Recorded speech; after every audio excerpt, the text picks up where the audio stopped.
கட்டியெழுப்புவோம் ஒன்றிணைத்த உறுதியுடன் தேசிய வேலை திட்டம் ஜனாதிபதி தலைமையில் ஆரம்பம்.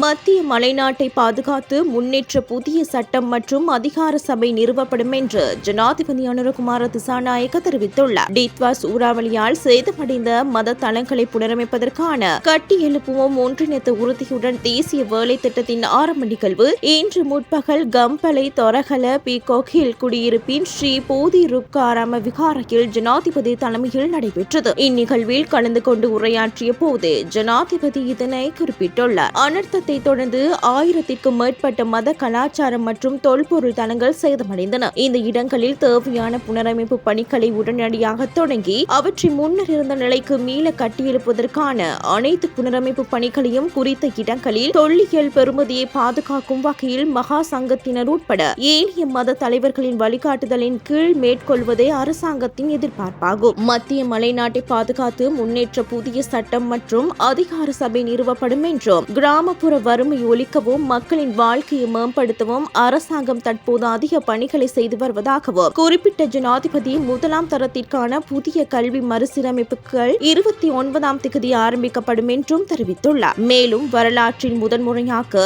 இந்த பிப்ரவரி மாதத்தில் தோட்ட தொழிலாளர்கள் 1750 ரூபாய் நாளாந்த சம்பளம் பெறுவார்கள் என்றும் அவர் சுட்டிக்காட்டியுள்ளார். இவை அனைத்திற்கும் மத்தியில் சிறந்த மனித உறவுகளை கொண்ட ஒரு சமூகம் தேவை என்றும் அரசு அதிகாரிகளுக்கும் சேவைகளை பெற்றுக்கொள்ள வருகின்ற மக்களுக்கும் இடையிலான உறவு, மகா சங்கத்தினருக்கும் நிர்வாக சபைக்கும் இடையிலான உறவு, பாடசாலை ஆசிரியர்களுக்கும் பிள்ளைகளுக்கும் இடையிலான உறவு உட்பட இந்த அனைத்து உறவுகளும் இன்று வீழ்ச்சிக்கு உள்ளாகிவிட்டன என்றும் நாட்டை சமூக ரீதியாக கட்டியெழுப்ப இந்த உறவுகள் அனைத்தும் மீண்டும் சிறந்த முறையில் பேணப்பட வேண்டும் என்றும் சுட்டிக்காட்டியதுடன் மகா சங்கத்தினர் உட்பட மத தலைவர்களுக்கு இந்த விடயத்தில் பெரும் பங்கு உண்டு என்று ஜனாதிபதி இதன்போது குறிப்பிட்டுள்ளார்.